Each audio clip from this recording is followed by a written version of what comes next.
Buenos días, niños. Me alegra mucho saber que están por ahí. Pensé que se iban a quedar dormidos porque aquí todavía está lloviendo y me imagino que por sus casas también todavía está lloviendo. Buenos días, bienvenidos. Nos incorporamos nuevamente a las actividades académicas. Qué bueno tenerles por acá. Pues de las chicas que teníamos aquí en presencial, pues ahora por motivos de lluvia, pues nos han faltado. Así es que hoy no estamos acá, ¿verdad? Con todas. Solamente ha venido una compañera, pero yo sé que las condiciones de clima, pues ahora estaban un poco más difíciles que los otros días, cuando ustedes se presentan al colegio. Pero bien, pues vamos a continuar, vamos a tratar de seguir adelante pues con las actividades que tenemos programadas para lo que es esta jornada. Bueno, pues ahora vamos a tener, pues así de una forma muy general, pues un trabajo relacionado a lo que es siempre el Imperio Romano, lo que hemos estado trabajando, ¿verdad? Anteriormente sobre la cultura de los romanos.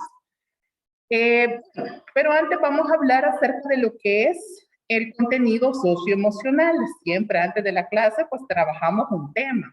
La semana pasada, en el día miércoles, estuvimos hablando acerca de los deberes y los derechos de los niños y los adolescentes.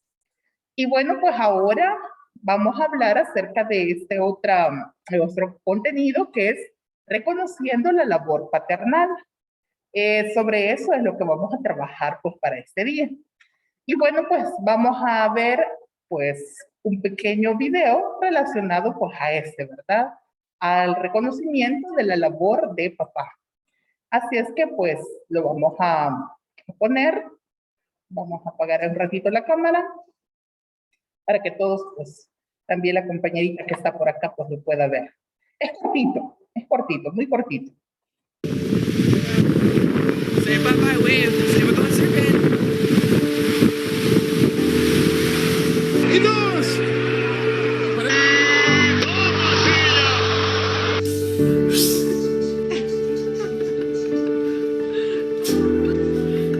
You're really gonna act tonight. 30 years from now. I can have it.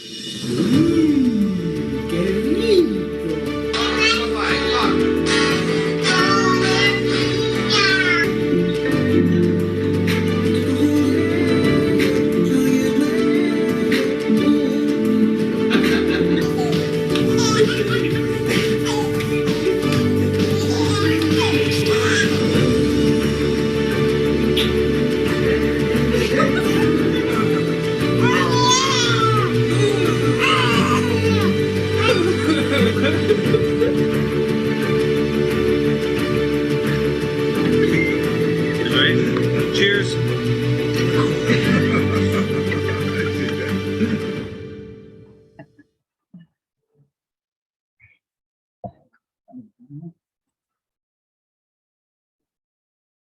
Bueno, pues en ese video muestra algunas cosas de papá e hijo e hija cuando están en una edad mucho menor a la que ustedes tienen. Por eso, pues tal vez algunos no recuerdan ciertas cosas que hayan pasado en momentos bonitos, porque uno se acuerda a veces de lo más reciente que ha pasado con uno. Y también a veces uno pues tiende a recordar más las cosas malas, pero pues también es de reconocer las cosas buenas. Ya hemos hablado antes sobre temas de familia y siempre hemos dicho que no existe una familia perfecta, ni unos papás perfectos, igual que unos hijos perfectos, ¿verdad? Que es algo que todos tenemos que ir aprendiendo pues a aceptarnos y a mejorar también. El rol de un padre en el bienestar pues de sus hijos es muy importante. Los padres enseñan lecciones esenciales para los hijos, tales como el ser afectuosos, ser comprensivos y el cuidado también, pues, de todo lo que es en la casa y también dar el mejor ejemplo posible. Eso es lo que, pues, se espera del papá. Los padres son grandes cuidadores también de la familia, no solamente de los hijos, sino que también, pues, de la mamá, de toda la familia. Igual de los papás de él o de ella. Ellos hacen que los hijos se sientan seguros y a salvo. Igualmente, los padres se esmeran por enseñar a sus hijos, pues en cosas cotidianas, como menciona aquí esta lectura, pues andar en bicicleta, en buscar pues ser siempre los mejores. También pues en reconocer la labor. Es importante reconocer la labor que desempeña cada uno de los miembros de la familia día con día. Y por acá pues compartimos uno de estas frases que dice que cuando un padre da algo a su hijo, ambos se ríen, porque el hijo siempre le pide cosas a papá y ustedes a la edad de la que están, pues siempre le piden cosas físicas, ¿verdad? Que quieren algo, que les compren. Pero ya cuando se es adulto y el hijo reconoce el valor, el trabajo, el esfuerzo, el sacrificio, y puede recompensarlo con sus papás, dice que cuando un hijo le da algo a su padre, ambos lloran, tanto de felicidad porque pues se siente el reconocimiento a la labor que se ha desempeñado. Un padre vale por 100 maestros, porque un padre puede dar el ejemplo en muchos ámbitos de la vida, no solamente en el ámbito académico, sino que en experiencias de vida, en ejemplo, en principios, en valores.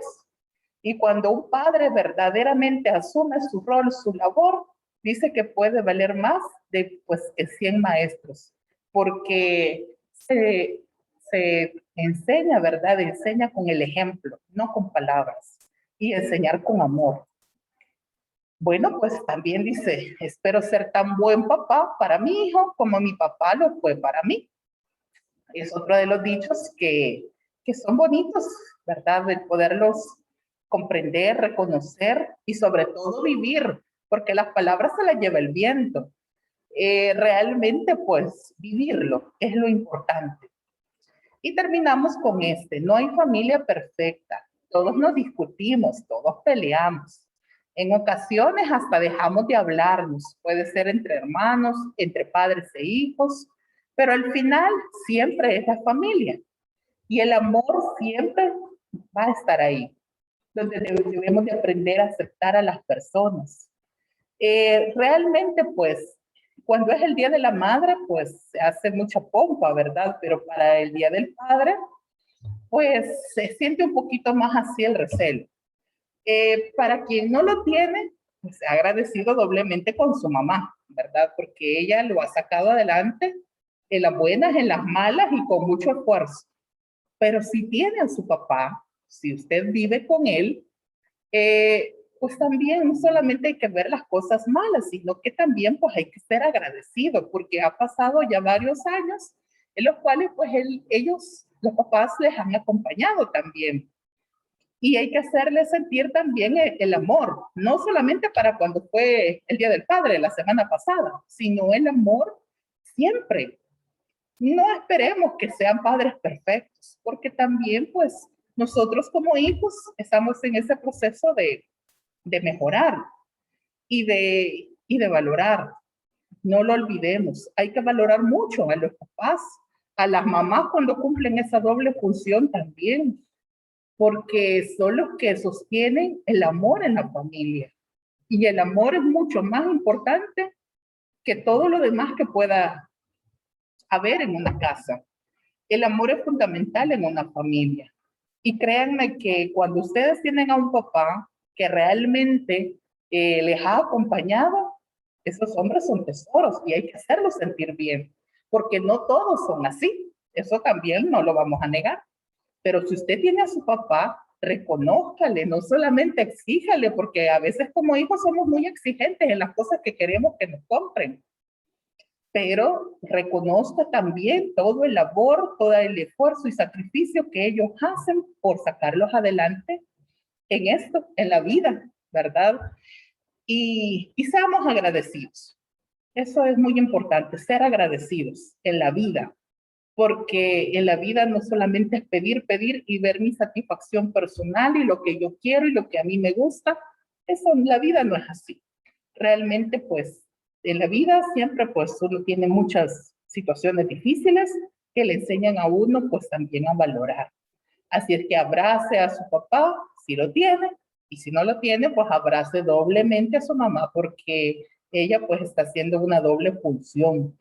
Y con amor, con esfuerzo, con sacrificio, pero lo está haciendo muy bien, ¿verdad? Así es que, bueno, pues esto es lo que nos toca compartir en este tema del contenido socioemocional, ¿verdad? Así es que, bueno, vamos a pasar ahora ya a hablar en materia. Vamos a pasar a lo que será, pues, trabajar ya el contenido de la clase. Vean de que en contenido ya propio de la clase es la semana pasada que estuvimos hablando, ¿verdad?, sobre la cultura romana.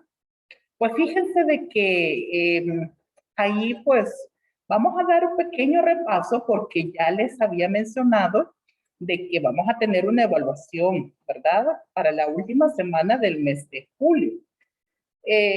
Perdón, del mes de junio y la primera semana del mes de julio. Entonces, bueno, pues yo no subí la clase la semana pasada porque, bueno, tuve ahí varios inconvenientes. Entonces, pues no la logré subir en el sentido de que no me gustó cómo quedó grabada, ¿verdad? Entonces, vamos a hablar ahora un breve repaso sobre lo que ha sido el contenido que hemos trabajado y a la vez pues va a servir para confirmar lo que ya hablamos acerca de las culturas, ¿verdad? Prerománicas, que es justamente también lo que va a venir en la evaluación. Así es que espero que tengan sus apuntes, espero que hayan estado en clase. Ahorita, según esta videollamada, tenemos 22, bueno, 21, ¿verdad? Porque conmigo son 22, tenemos 21 personas conectadas. Entonces, espero que hayan estado en la clase y que tengan sus apuntes, porque sobre esto vamos a hablar ahora. Vale. Vamos a hablar específicamente de la edad antigua para la península ibérica. Dice que comienza aproximadamente 3000 años antes de Cristo. Esos 3000 años antes de Cristo estamos en la edad de los metales, ¿sí? Cuando se habla acerca de esa edad de los metales, es que se están dando avances de culturas ya organizadas. Por ejemplo, hemos hablado de los celtas, de los iberos, y que la fusión entre la cultura celta y la cultura ibera forman los celtíberos, ¿verdad? Que son los que están mostrándose aquí en esta pequeña diagrama. También está ahí, pues, lo que son los tartesos. Estos tartesos son culturas indoeuropeas que llegan a la península ibérica. Los fenicios y los griegos. Ahora, ¿por qué llegan? Porque hemos hablado que llegan por situaciones comerciales y que en ese comercio le enseñan muchas cosas más que todo a los iberos, que son los que están cercanos a la costa mediterránea. Todavía está tronando de la lluvia, tal vez ya se va a quitar, porque en la noche estuvo tronando bastante. Pero bien, ahí todavía no ha dejado de llover. Entonces, los iberos, ¿verdad? Tienen esa mezcla cultural con los tartesos, con los fenicios, con los griegos, y así es como esta cultura se va desarrollando más, va siendo un poco más avanzada en temas de cultura, en temas de costumbres. Los celtas. Los celtas eran más toscos en el sentido de que ellos su prioridad pues era la guerra, prácticamente. De esto habíamos hablado también la semana pasada. Estas son las corrientes migratorias, ¿verdad? Todo comienza en el Valle del Rift, ¿sí? La zona color anaranjada que se encuentra en África, pues ahí se encuentran los homínidos más antiguos y después se van hacia la parte norte de África, después la flecha van hacia la parte de lo que es el Medio Oriente de color amarillo y después se esparce para todos los demás continentes, específicamente para Asia, para Europa, Oceanía y finalmente pues habíamos dicho que llegan a América, ¿verdad? Bueno, eso lo estamos recordando, esto no es algo nuevo y si lo estamos recordando es porque es también muy, muy importante que lo tengan en cuenta. Esto también lo habíamos trabajado, que son cultivos cuando se da ese cambio de ser nómada a ser sedentario, pues se cultivan pues los propios alimentos. Y aquí pues están unos ejemplos de los cultivos así como autóctonos en el tiempo todavía de la Edad Antigua. Bueno, las oleadas indoeuropeas. Esas oleadas indoeuropeas son estos grupos que llegan de nómadas, ¿verdad? Que llegan a la zona de la península ibérica. Dice que desde el siglo VIII antes de Cristo llegan oleadas celtas procedentes de Europa Central y cruzan hasta llegar a España a través de los Pirineos y se forman ahí esos asentamientos internos en el lado de lo que es de la península ibérica. Después la economía pues y la evolución es poco desarrollada. De esto lo vamos a llevar ahí un poquito más rápido porque ya esto ya lo habíamos hablado, ¿verdad? Solo es un recordatorio y espero de que no les esté contando cosas nuevas, porque esto lo vimos en la clase de la semana pasada. Vaya, de esta línea de tiempo les voy a recordar esas 3 etapas que tiene la cultura romana, llamada la monarquía, ¿verdad? Donde pues hay reyes, la república, donde hay ciertas elecciones, donde quienes pueden votar son la clase social más importante, que ya habíamos dicho cómo se llamaban, ¿verdad? ¿Cómo se llaman? ¿Quién se acuerda? ¿Nadie se acuerda cómo se llaman los que pueden votar en el tiempo de la república, en la parte del imperio romano? Los patricios, ¿verdad? Los patricios, habíamos hablado la semana pasada, bueno, los patricios son los que tienen ese derecho a votar y poder escoger a un representante en la etapa de la república. Y en la etapa del imperio, bueno, pues ahí Roma es poderoso, ha invadido todas las demás culturas en Europa, se da un poco de esa culturación, romanización, y bueno, pues Roma en ese tiempo, pues es muy fuerte. ¿Desde cuándo? Bueno, pues la época del imperio dice que tenemos aproximadamente 27 años antes de Cristo hasta el año 395. Porque después vamos al Bajo Imperio, cuando Roma está perdiendo el poder. Roma fue poderoso prácticamente durante 5 siglos y después pues fue perdiendo su poder. Hola, Génesis, ¿tiene ahí una pregunta, un comentario? Dime. Hola, sí, señor. En la clase pasada usted nos dijo que esas líneas de tiempo estaban en la guía de las plataformas, ¿verdad? Pero Sí. Específicamente, ¿en qué parte? Es que, vaya, como en la plataforma usted busca lecciones. Primero busca geografía, historia española, ¿verdad? Después busca lecciones.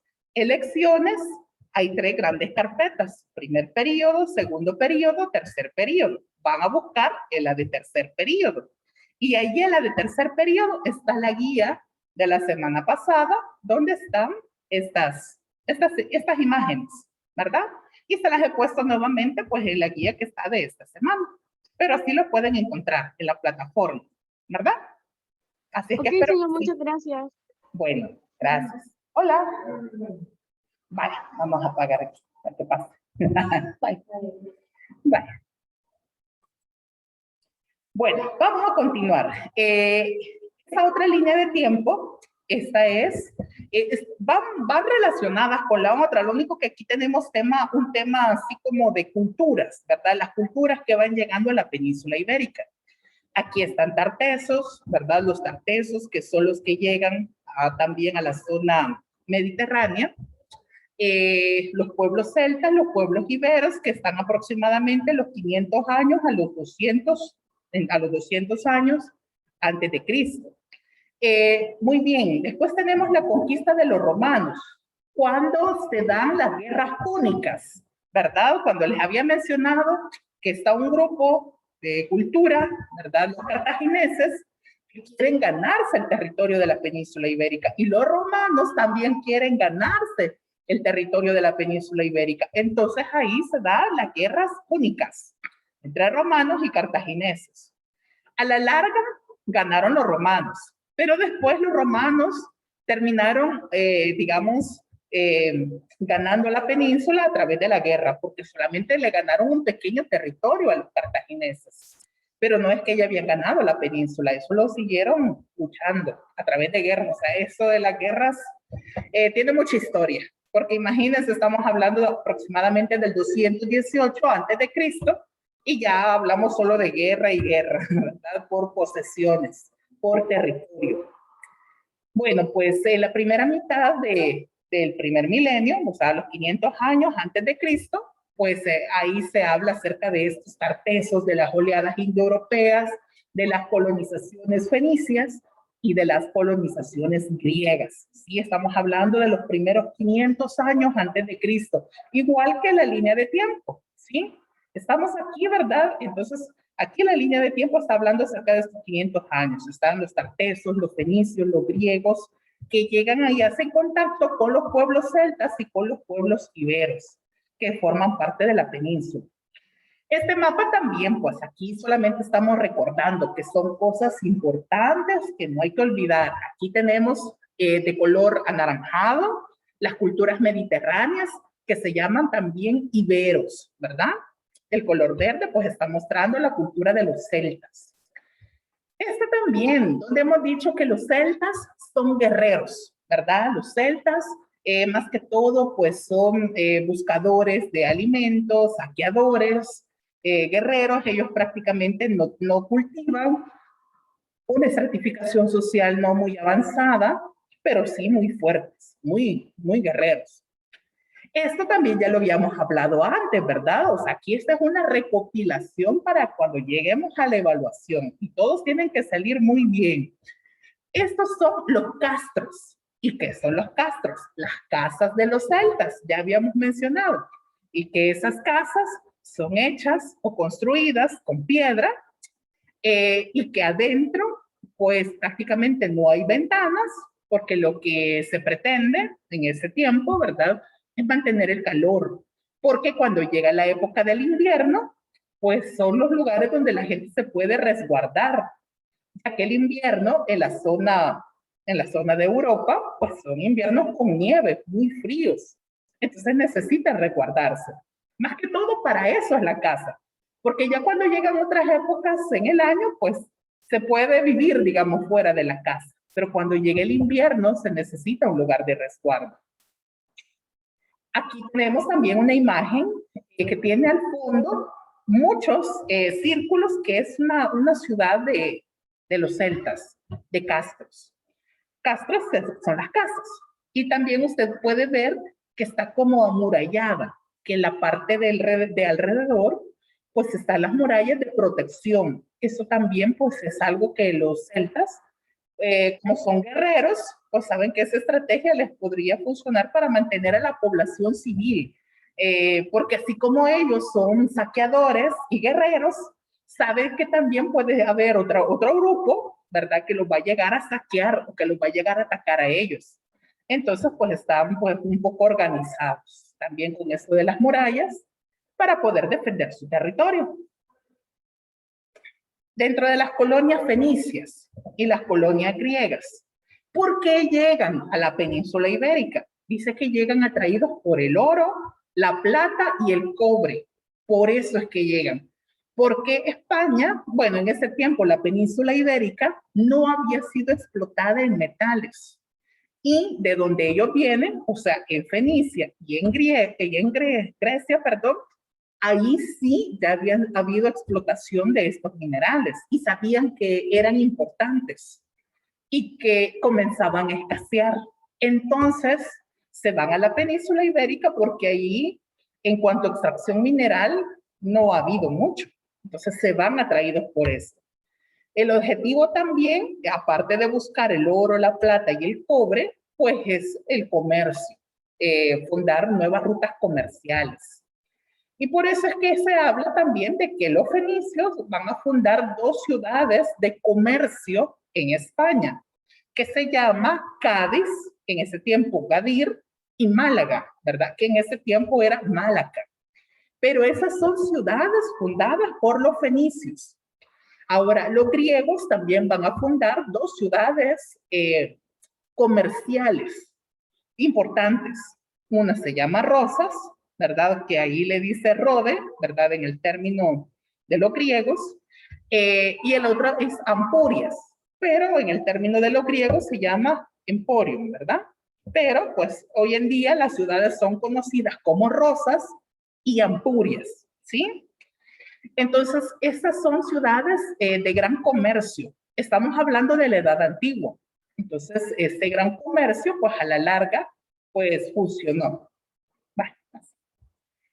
Funcionó, pues, ya que estas rutas comerciales, pues, fueron muy, muy grandes. Y por eso es que los romanos vieron de que había mucho atractivo de comercio en la península ibérica y la querían, igual que los cartagineses, porque ahorita estamos viendo que los fenicios, los griegos, pues están ahí tratando de ganar ese territorio. Muy bien, ahora aquí tenemos a los pueblos celtas y a los pueblos iberos. Un poco de diferencia de cada uno. Ya hemos hablado de que los iberos son más desarrollados, los celtas son más guerreros. Los iberos, por una parte, pues dicen que tienen una economía más organizada. Por ejemplo, pues está desarrollado el comercio y tienen moneda. Sin embargo, los celtas no. Ellos pues básicamente es el trueque o el pillaje, ¿verdad? El pillaje, pues el robo, el saqueo.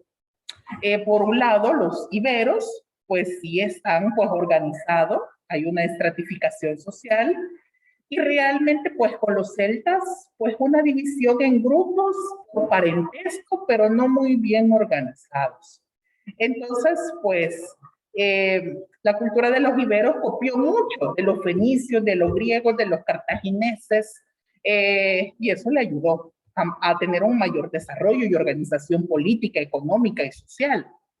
Dentro de esto también es importante el arte prerrománico. Vaya, ustedes por un lado, del lado de los celtas, están nuevamente las casas, que ya hemos dicho que son los castros.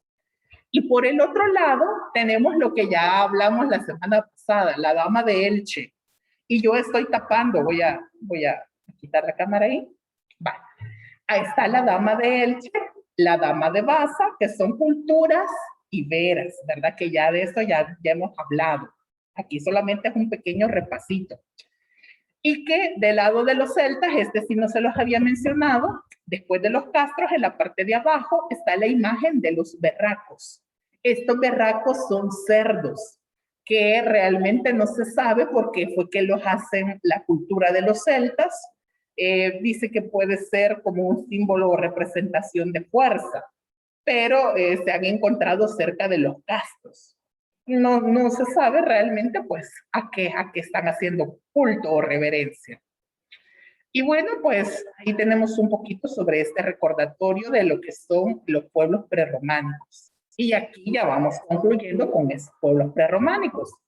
Tenemos ahí lo que es los cartagineses, ¿sí?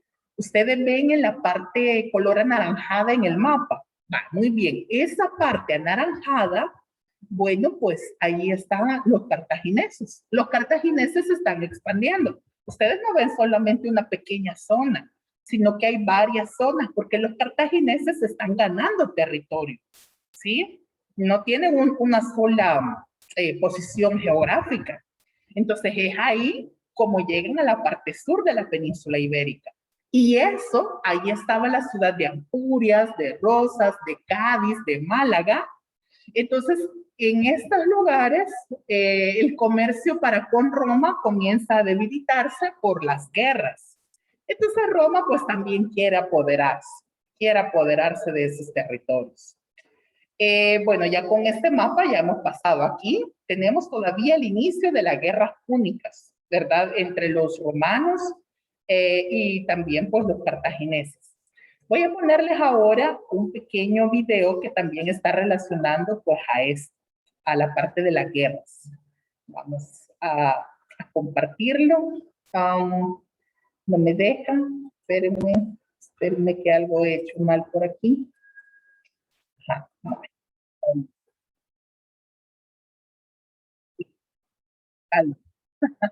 Es la instrucción.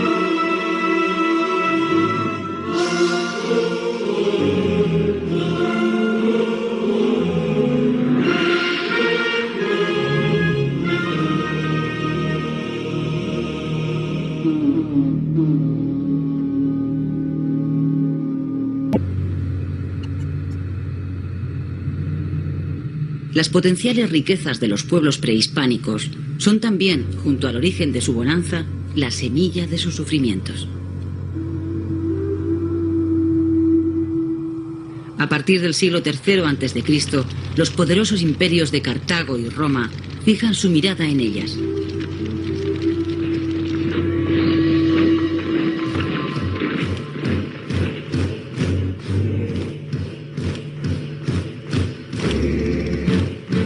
El odio que se profesan cartagineses y romanos ensangrentará Iberia. Las guerras púnicas, en las que Roma y Cartago luchan por la supremacía política durante cerca de 100 años, convierten al Mediterráneo en escenario de una auténtica guerra mundial de la época.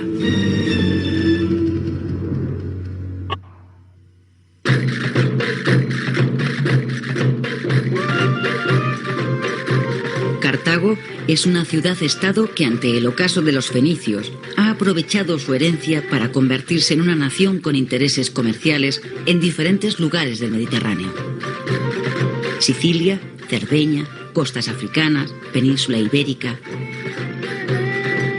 En la península itálica, los romanos de la región de El Lacio se han impuesto a los diferentes pueblos itálicos. Roma hereda de los griegos siciliotas y del sur de Italia su secular confrontación con los cartagineses, pues unos y otros compiten por los mismos espacios económicos. La primera guerra púnica se desarrolla en Sicilia durante 23 años y termina con la derrota de Cartago, que pierde sus posesiones en la isla y en Córcega y Cerdeña en beneficio de Roma. En el tratado que pone fin a la contienda, los cartagineses se comprometen a pagar una millonaria indemnización todos los años a Roma como botín de guerra.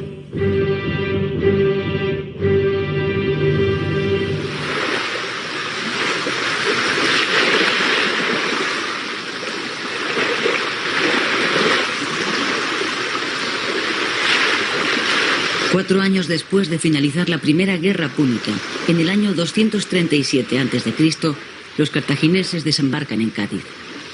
A su frente, uno de sus más prestigiosos generales, Amílcar, de la familia Barca.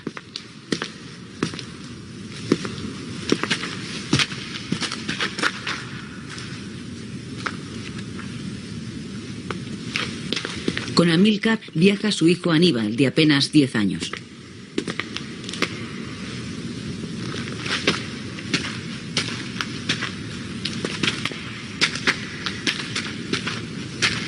Según cuentan las fuentes históricas clásicas, su padre le ha conminado a hacer un juramento de odio eterno a los romanos.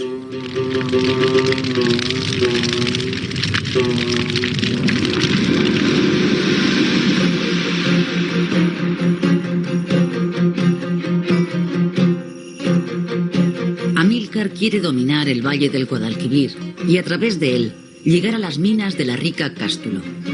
Pero muchos pueblos defienden su territorio de los conquistadores cartagineses.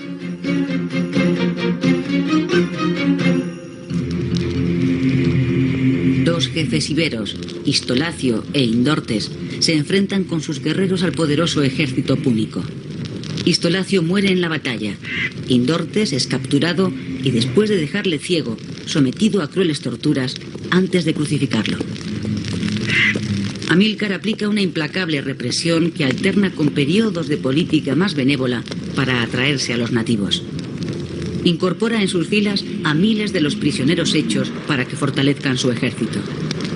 Tras derrotar a los diferentes pueblos indígenas, se dirige hacia las costas levantinas, donde funda Acraleuque, en la actual Alicante, como centro de operaciones.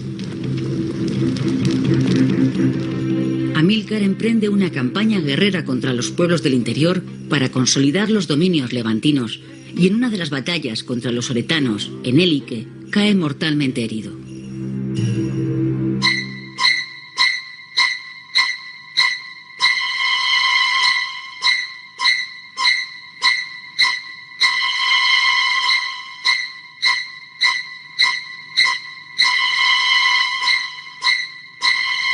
Le sucede por aclamación del ejército su yerno Asdrúbal, que derrota a los oretanos y venga la muerte de su antecesor. Más político que él, se casa con una princesa indígena, granjeándose la amistad de las clases dirigentes de los pueblos ibéricos. La aristocracia ibera, deseosa de mantener sus privilegios, acepta la política conciliadora del general cartaginés y le reconoce como jefe de los iberos. En uno de los puertos naturales más impresionantes de todo el Mediterráneo, Asdrúbal funda la ciudad de Kart-Hadast, Cartago Nueva, con el anhelo de que su reflejo proyecte el poder de Cartago en Iberia. En la actualidad, 20 y tantos siglos después, todos los septiembres de cada año, Cartagena recuerda con regocijo y orgullo su pasado cartaginés. Las fiestas se disfrazan de antigüedad y la población rememora más allá del tiempo épicas remotas. La ciudad de Cartagena llega a tener, en época tan antigua como el siglo III a.C., 40.000 habitantes, de los que más de 2.000 son artesanos, marinos o trabajadores especializados. Desde Cartagena, los cartagineses controlan las minas de plata de la región, las explotaciones de sal, las industrias de salazón y los cultivos de esparto, y tienen un excelente puerto para albergar su flota y astilleros para aumentarla. Asdrúbal paga puntualmente las compensaciones acordadas a los romanos y aplaca la inquietud de estos ante los avances cartagineses, firmando un tratado con Roma que sitúa al río Ebro como límite de las ambiciones de Cartago en Iberia. Pero el tratado es imperfecto.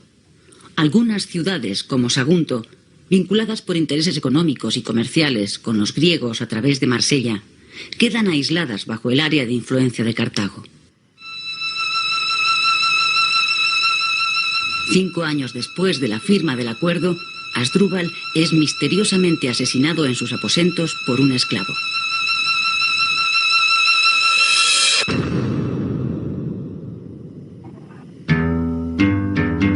Aníbal es proclamado general de los ejércitos cartagineses.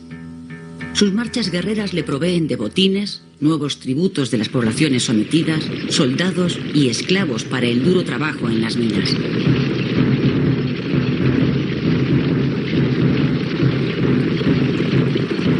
Aníbal se siente fuerte. Al fin puede cumplir el ciclo que inició su padre, recuperar fuerzas y vengar la humillación que en la primera guerra púnica su pueblo sufrió ante los romanos. Las dos potencias esperan el enfrentamiento. Solo necesitan un pretexto que desate las hostilidades. Ese es Sagunto. Unos leves incidentes de los saguntinos con poblaciones vecinas bajo dominio cartaginés deciden a Aníbal a conquistar la ciudad que por el tratado firmado con los romanos queda bajo su ámbito. Roma prefiere que Aníbal consuma su propósito y así hallar la excusa moral que justifica enfrentarse a Cartago. La ibérica Sagunto es sacrificada. Tras sucumbir, después de 8 meses de resistencia, Roma declara la guerra a Cartago. Abiertas nuevamente las hostilidades con Roma, Aníbal inicia la gesta que determinará el halo épico con el que le envuelve la historia.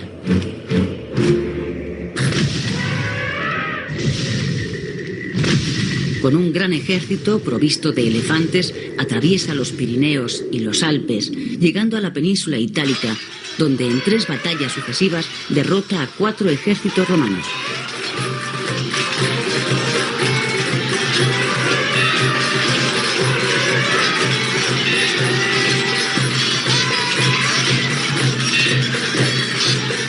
Roma, amenazada, valora la importancia que para la estrategia cartaginesa tiene la península ibérica y contraataca. Un ejército al mando de los hermanos Publio y Gneo Cornelio Escipión desembarca en Ampurias. Desde entonces, las fuentes latinas denominan a las tierras ibéricas Hispania. Los romanos se presentan a los pueblos nativos como libertadores frente al dominio cartaginés. Encuentran apoyos en importantes reyezuelos iberos como Indivil y Mandonio, caudillos de los Ilergetes, o Edecón, rey de los edetanos. Los pueblos y caudillos hispanos carentes de un sentido de unidad entre ellos, alternarán alianzas o confrontaciones según sus intereses. Indíbil y Mandonio perecerán años después en guerra contra los propios romanos a los que ahora ayudan. Los escipiones avanzan con rapidez hacia el sur, derrotando a los ejércitos cartagineses y a sus aliados, pero encuentran la muerte cuando intentan conquistar Urso, Osuna y Cástulo.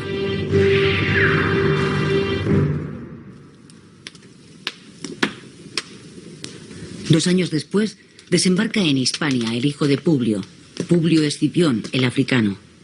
Conquista.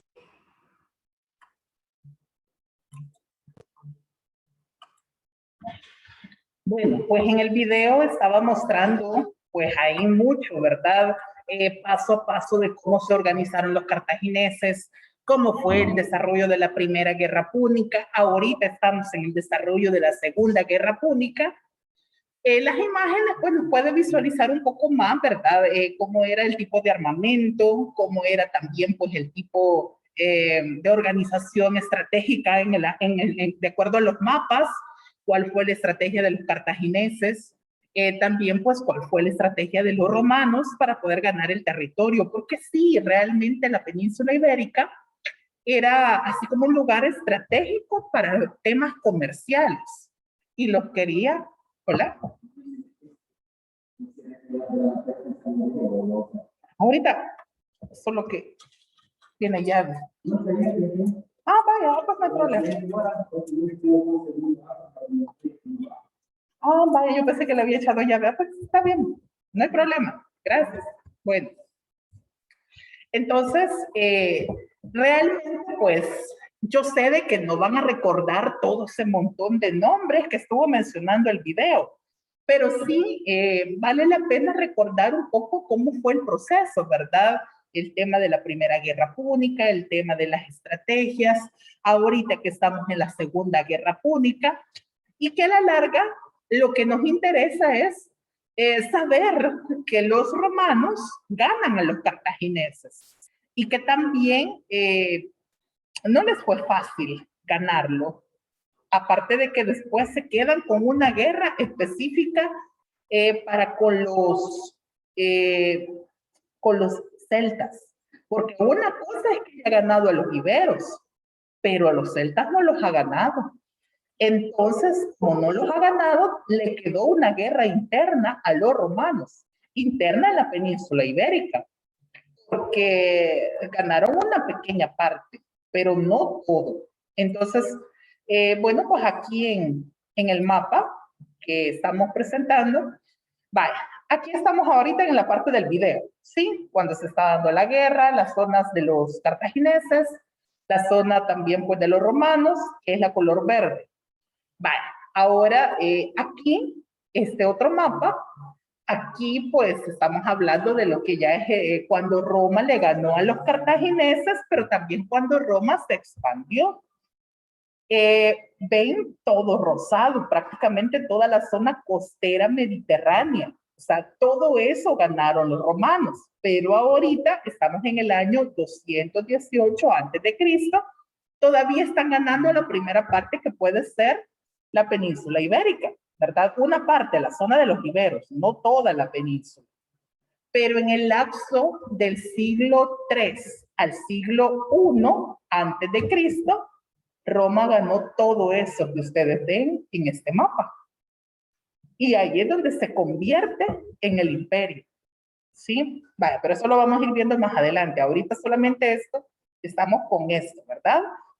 Roma quiere ganar la península ibérica, la parte sur, que es esta.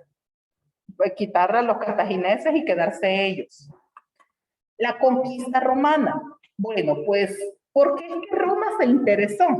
Por las rivalidades con los cartagineses, para tener el control en el Mediterráneo, en el mar Mediterráneo, porque también el mar Mediterráneo era estratégico. El que controla el mar, controla el comercio. Eso es lo que decían los romanos.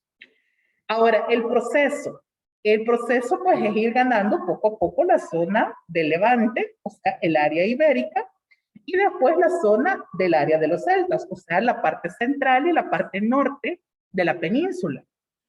Entonces, pues no hay problema, ¿verdad? O sea, ellos saben de que no lo van a ganar todo de una vez, pero pues sí se han organizado.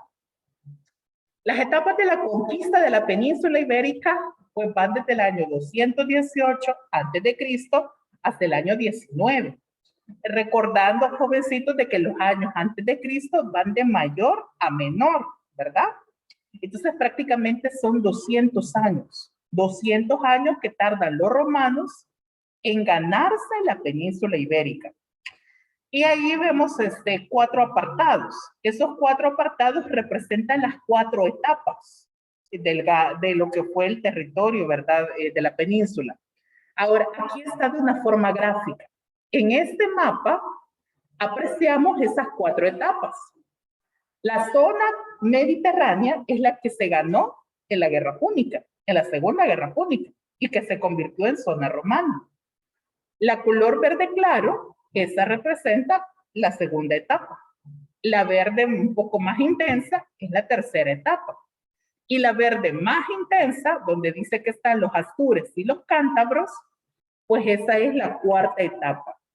200 años le tardó a los romanos ganarse esas 4 etapas, esos 4 territorios grandes de la península ibérica.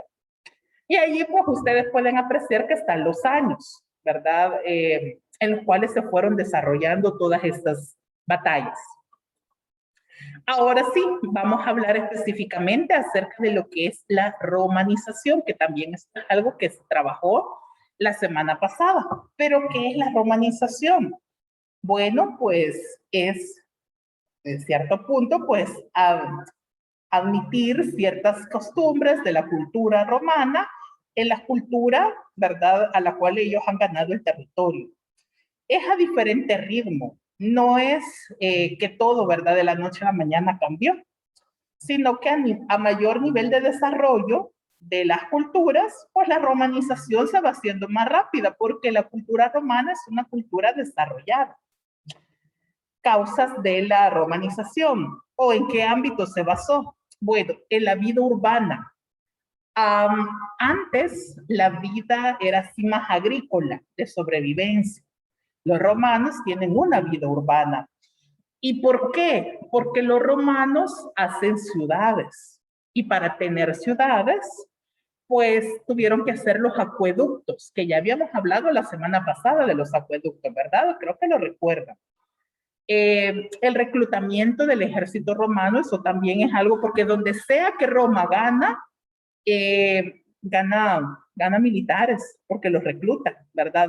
O gana esclavos también. La fundación de colonias y también pues la cesión de ciudades de la ciudadanía romana, donde pues algunos tienen ese título. Bueno, se denomina romanización el proceso de aculturación mediante el cual los pueblos conquistados por Roma fueron adquiriendo paulatinamente lo que es la civilización o este desarrollo de la cultura romana. Bueno, pues aquí Roma, los acueductos, ¿verdad? De esto lo que les había mencionado es acerca de lo que son esos acueductos y también pues un poco de esta organización de la cultura romana. Acá pues lo que tenemos es la estratificación social, ¿verdad? Donde están los esclavos, porque a medida Roma va ganando territorio, pues están los esclavos, ¿verdad? Ganando más esclavos, están los soldados romanos, está el pueblo, ¿verdad? Que en ese tiempo son los plebeyos, el pueblo, están los senadores, que también son los patricios, que es la gente, digamos, de sangre romana, los patricios, que son los senadores y los nobles, es la clase social privilegiada. Y bueno, pues eso se va imponiendo en los lugares donde Roma va ganando territorio. La romanización, bueno, pues se da a diferente ritmo, ¿verdad? Ya lo habíamos mencionado. Y aquí, en este mapa, no sé si lo lograrán distinguir, pero es el mapa de Europa. Está Europa y está el mar Mediterráneo. Entonces, ustedes ven varias flechas. Bueno, pues todas esas flechas son rutas comerciales. Y esas rutas comerciales llegan a Roma, donde se pretende que sea pues el centro, la capital de todo el comercio para en ese tiempo, ¿verdad? Lo importante. Y por acá pues tenemos también un poco la organización de lo que es el Senado romano o los patricios. ¿Por qué es importante el estudio de la cultura romana desde el punto de vista de Europa y desde el punto de vista de la península ibérica? Bueno, de acuerdo a lo que hemos estado hablando a esta jornada, ¿verdad? Me van a contestar, por favor, esa pregunta en su cuadernito, ¿sí? De acuerdo a todo lo que hemos hablado, ¿por qué es importante el estudio de la cultura romana desde el punto de vista conocerlo de Europa y también desde el punto de vista de la península ibérica? ¿Por qué para nosotros debe de ser, pues, importante conocer sobre los romanos? Ahora, también yo le voy a agregar, ¿por qué es importante conocerlo también desde nuestro punto de vista de El Salvador? ¿Sí? Porque me lo van a explicar así a nivel general, a nivel de Europa. ¿Por qué es importante conocer la cultura romana? Desde el punto de vista de la península ibérica, ¿por qué es importante conocer la cultura romana? Y para nosotros, en El Salvador, ¿por qué es importante conocer la cultura romana? ¿Sí? O sea, ¿qué ha trascendido de esa parte de la historia hasta nuestra actualidad? ¿Y por qué estas nuevas generaciones, o sea, ustedes, nuestros estudiantes, deben de saber, deben de conocer, ¿verdad? ¿Cómo fue este proceso de la cultura romana, de la expansión de los romanos? ¿Sí? Bueno, muy bien. Entonces estamos con esta pregunta, pues, que es la de finalización de esta hora. ¿Por qué es importante el estudio de la cultura romana desde el punto de vista de Europa, desde el punto de vista de la península ibérica? Y bueno, pues les dije que también, pues, mencionando de por qué es importante conocer sobre la cultura romana desde el punto de vista de El Salvador, bueno, pues hay que fundamentar y ejemplificar. Realmente, pues, esta cultura marcó toda la historia de Europa durante casi 5 siglos, o sea, casi 500 años, donde mantuvo el poder, muchas estrategias, mucha evolución también. Y eso es importante reconocerlo, ¿verdad? Y a la vez, pues, también ver los aspectos positivos y los que no fueron tan positivos con esta cultura romana. Porque es importante para nosotros conocer la parte de la historia, ¿verdad? Donde, pues, no solamente, pues, son algunos datos, sino que también conocer los procesos. En este mapa, jovencitos, lo que tenemos son las calzadas romanas. Esa es la península ibérica. No sé si ustedes lo logran ver. Es la península ibérica y ahí ustedes ven unos caminos. Bueno, pues esas son las primeras calles. Son las primeras calles que existieron en la península ibérica. Fueron las calzadas romanas. Entonces, ahí ustedes pueden ver nombres de ciudades que fueron fundadas por los romanos. Y esto pues lo vamos a seguir viendo pues más adelante, ¿verdad? Pero pues con esto vamos a concluir pues la actividad de este día. Muchas gracias, jovencitos, por haber estado ahí. Gracias por su participación, ¿verdad? Y bueno, pues que tengan un bonito día, a pesar de que está lloviendo, pero que también pues lo sepamos disfrutar, cada quien en lo que le toca hacer, ¿verdad? Estén siempre pendientes en las clases y pendientes también cuando se pasa la asistencia.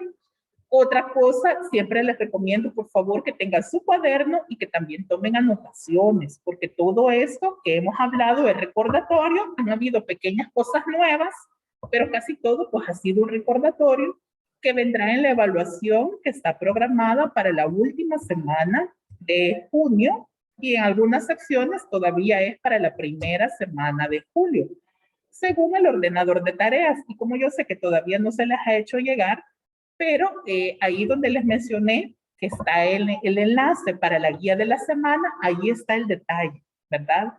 Donde está el día específico donde vamos a realizar la evaluación, ¿verdad?